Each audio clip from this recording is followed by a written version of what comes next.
أننا نعتبر كل ما يجري اليوم في العراق من قبل إيران وعملائها وميليشياتها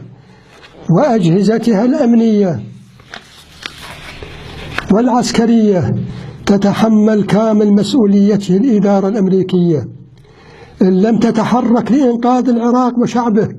من الهيمنة والسيطرة والاحتلال الإيراني وإيقاف نزيف الدم والهدم والحرق والتدمير والتغيير الديموغرافي، وإلى مزيد من الصمود والتصعيد والمجابهة والمواجهة يا أبناء العراق ويا فرسان المقاومة أن لم يصطفوا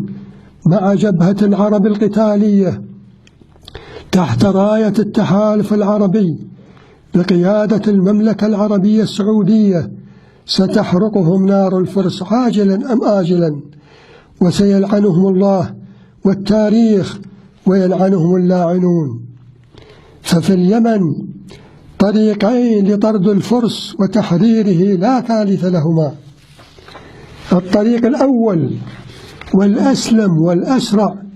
هو إجبار إيران وعملائها دوليا